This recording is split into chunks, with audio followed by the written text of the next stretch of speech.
اضرب الارض كضرب الرجال اضرب الارض كضرب الرجال لا نبالي لا نبالي لا نبالي.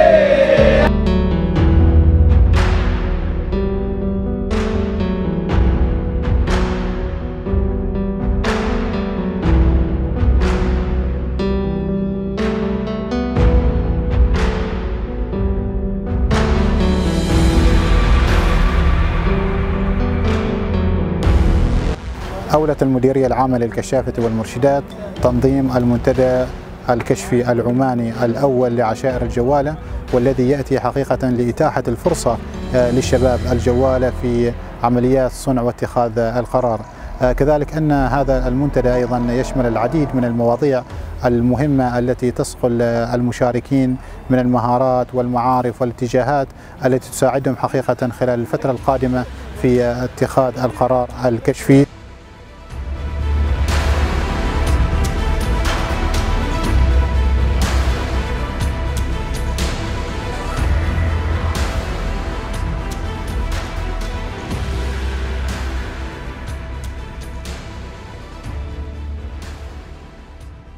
حرصا من المديرية العامة للكشافة والمرشدات على مشاركة الشباب وتأكيدا على دور الشباب الكبير في دفع عجلة التنمية العمانية للأمام، أعلنت المديرية العامة عن بدء هذا المنتدى الكشفي العماني الأول للشباب.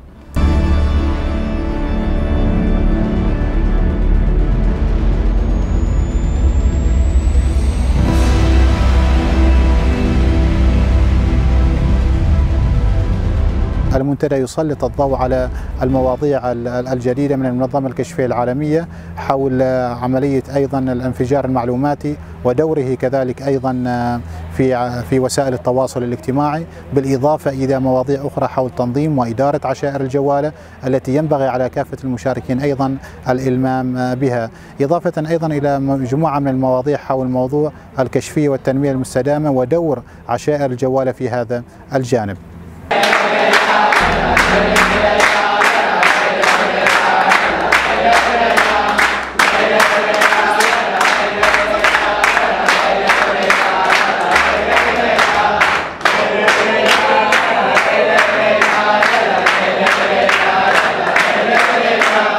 تطرق إلى مواضيع عديدة منها الانفجار المعلوماتي، وتطرق في هذا الموضوع إلى كيفية مواكبة الشباب العماني والجوالة لهذه المواقع وكيفية استغلالهم لهذه المواقع لصالحهم، وأيضا المسؤولية الاجتماعية.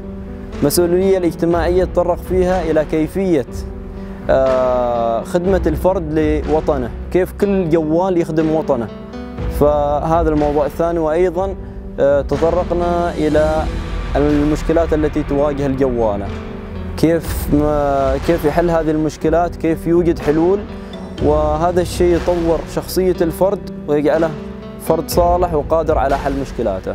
لله الحمد توصلنا إلى عدة توصيات سترفع إلى المديرية العامة للكشافة والمرشدات، ونوجه جزيل الشكر للمديرية لإتاحتهم هذه الفرصة لنا.